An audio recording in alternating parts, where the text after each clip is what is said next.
بسم اللہ الرحمن الرحیم۔ السلام علیکم، خوش آمدید گرلز۔ میرا نام نازیہ عاطف ہے، میں آپ کی اردو کی ٹیچر ہوں۔ ہمارا چیپٹر ہے قصہ سلیمان علیہ السلام۔ اس چیپٹر میں ہمیں حضرت سلیمان علیہ السلام کے بارے میں بتایا گیا ہے کہ حضرت سلیمان علیہ السلام حضرت داؤد علیہ السلام کے بیٹے تھے۔ حضرت داؤد کے بعد وہ تخت پر بیٹھے تو ان کو بہت ساری مشکلات کا سامنا ہوا، لیکن اللہ تعالیٰ نے حضرت سلیمان کو ایک بہت بڑی طاقت سے نوازا تھا کہ وہ انسانوں کے علاوہ جانوروں، پرندوں، جنات اور ہوا تک کی باتیں سمجھ سکتے تھے۔ یعنی اگر کوئی جانور ان کے ارد گرد بات کر رہا ہے تو ان کو ان کی بولی سمجھ آ جاتی تھی، اگر کوئی پرندہ بات کر رہا ہے تو ان کو اس کی بولی بھی سمجھ آ جاتی تھی، اور وہ ہر چیز کو سمجھ کر دیکھ کر چلتے تھے۔ اس میں ان کو بتایا گیا ہے کہ اس میں سب سے بڑی جو چیز ہمیں بتائی گئی ہے وہ ہمیں یمن کی ایک ملکہ کے بارے میں بتایا گیا ہے کہ کس طرح حضرت سلیمان علیہ السلام نے اس ملکہ کو دین اسلام کی طرف بلایا۔ وہ ایک ایسی قوم تھی جو کہ سورج کی پوجا کرتی تھی۔ آپ نے اس کو سمجھانے کے لیے ایک ایسی مثال دی اس میں کہ وہ ملکہ جو سی ہے فوراً یہ بات سمجھ گئی کہ سورج اس کا خدا نہیں ہے، بلکہ جو سورج کو جس کسی نے بنایا ہے وہ در حقیقت ہمارا خدا ہے۔ وہ ملکہ بہت ذہین تھی، بہت سمجھدار تھی اور بڑی عظیم الشان سلطنت پر حکومت کرتی تھی۔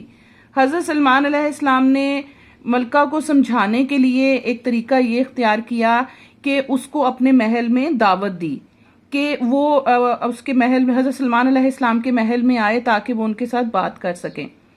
آپ علیہ السلام نے دربار کے حاضرین سے پوچھا کہ کوئی ہے جو ملکہ کے یہاں پہنچنے سے پہلے اس کا تخت یہاں لے آئے۔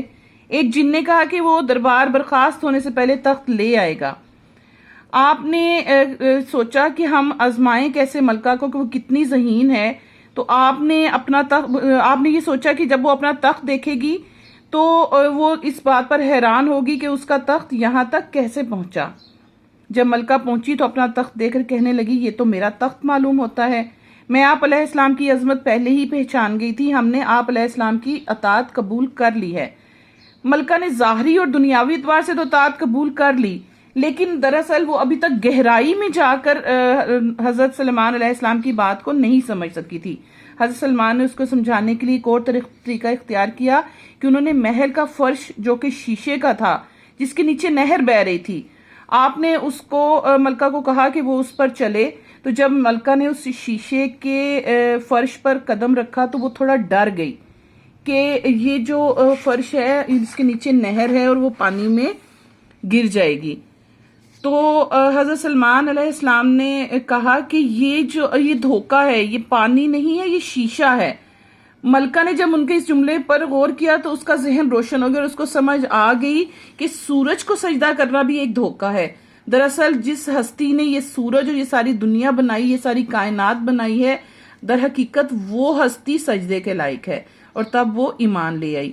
اس سے ہمیں یہ ثابت ہوتا ہے کہ اللہ تعالیٰ نے جتنے بھی پیغمبر، جتنے بھی نبی اس دنیا میں بھیجے، ان کو ایک ایسی عظیم الشان طاقت سے نوازا کہ وہ اپنی بات کو مکمل طور پر سمجھانے کا فن رکھتے تھے۔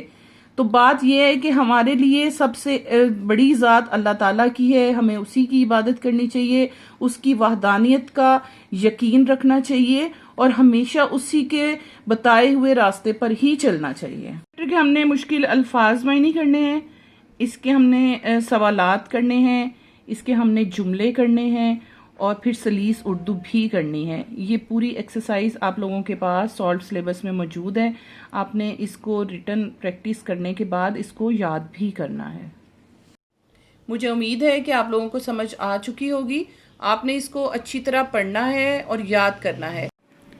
اوکے گرلز، گڈ لک، اللہ حافظ۔